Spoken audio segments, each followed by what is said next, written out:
Good evening from New York. I'm Chris Hayes. Tonight in Washington, D.C., we're watching as a new wall is being erected around the White House, a new structure to protect the president from the citizens he's sworn to protect.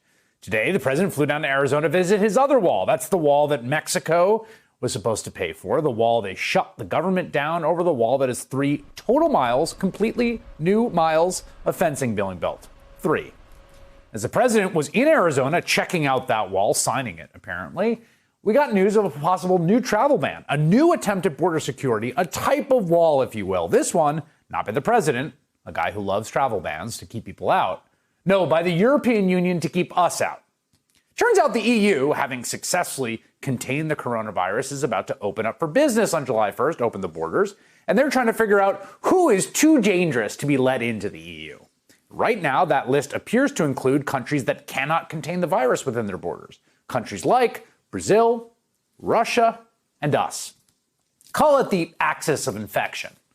A cursory glance at just this chart tells us how they arrived at this assessment. Brazil, Russia, and the U.S. are definitely 3 of the countries that are doing the worst job controlling the virus right now. The EU, of course, was hard hit, but they are now down to 4,000 new cases a day across the entire EU. And we are back up to 30,000 new cases a day. That is back where we were in April, when things were at their absolute worst. There might be a travel ban coming, a wall, and we are on the wrong side of it.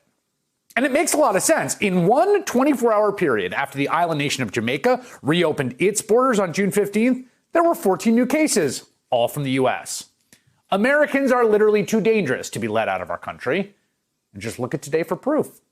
This is what the international community is seeing when they look at data from a state like Arizona. That is not a curve being flattened. That is exponential growth. We have been here before.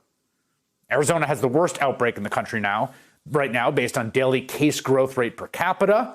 When you take the state's population out of the equation, Arizona's growth is twice as fast as the next highest state. It's also at the top of the list for percent increase in new cases, up nearly 50% since last week. This chart shows the dramatic increase in coronavirus hospitalizations in the state. For weeks now, every day is more than the previous, up and up and up. In the midst of all this, Arizona is the place that, lo and behold, the president chose to visit today. Not to offer aid or support, but to visit his wall and then hold a rally indoors inside a megachurch. I'm sure it does not help the EU decision makers when they look at scenes like this from outside the president's megachurch rally, people packed in close proximity and a fan blowing mist on people about to go into an indoor facility. It was just over the weekend when the president visited Tulsa, Oklahoma, with an entourage that included 6 people that tested positive for the virus. And yesterday, we learned that an additional 2 staffers tested positive. Today, 3 days later, he goes into the epicenter of the American outbreak right now to speak to another crowd of people in an indoor space. It's not a question anymore of incompetence or being not up to the job, though clearly there's that. The president is actively trying to cover up the virus. It's cover up. And made people forget about it long enough to win re-election, no matter how many people it infects and kills.